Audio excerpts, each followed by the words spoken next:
So obviously, I'm oversimplifying what happens this week, but King Balak decides that he wants to curse the Jewish people so that he can win a battle with them. So he approaches Bilaam, a Gentile prophet who had an extremely high level of prophecy, and says, if you do this for me, I'm going to give you jewels and I'm going to give you honor and it's going to be amazing. And he says, okay, let me ask God. God says no. He says, yeah, I would, but God says no. So come on, I'm going to give you all these things. So he asks and asks. Bilam says, please, please, please, please, please, please, please, please, please. God says, okay, fine, you can go with him, but it ends up messing him over a little bit and he doesn't get what he wants. Either way, this idea really got me thinking of what people's motivations are in life. There are two different motivating factors in life, I think. There are maybe three. There's, spiritual factor, the social factor, and the superficial factor, the, materialistic factor. And I guess for Bilam, he wanted both the social and materialistic factor, but was completely avoiding this spiritual factor. So this week, I found myself in a pretty intense quandary, battling between, I don't know if it was really a battle, but it definitely involved, the social and materialistic.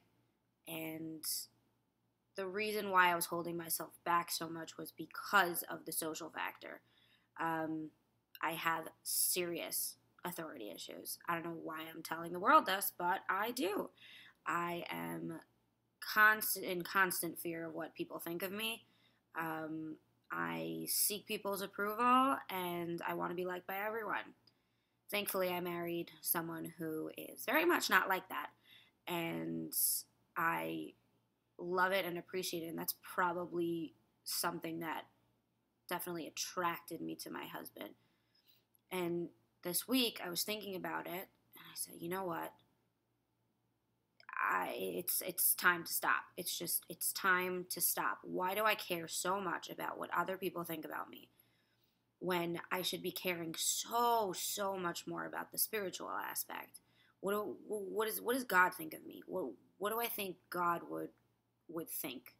Not what would my friends think, not necessarily even what would my parents think, but what would my ultimate father think? And I think that was a huge misstep on Bilam's part, and it's been a huge misstep in my life. So, baby steps, obviously. I took a few steps to, push myself out of my comfort zone and say, you know what? People are not going to approve, and people are going to judge me, and you know what? That's okay, because that's not who I'm trying to please in life. That's not who I should be pleasing in life. That's not who I should be honoring and respecting in life. It's God, and it's the spiritual endeavors, and it's becoming the best person I can be. So, is it comfortable? No. Am I going to regress and start feeling self-conscious? Probably. But you know what? That's life, and that's part of growing. So may we remember that just because we enjoy that social aspect, that materialistic aspect, and all that jazz, it's what's most important is to embrace and work on that spiritual aspect. So on that note, have an amazing Shabbos, and hopefully I'll see you next week.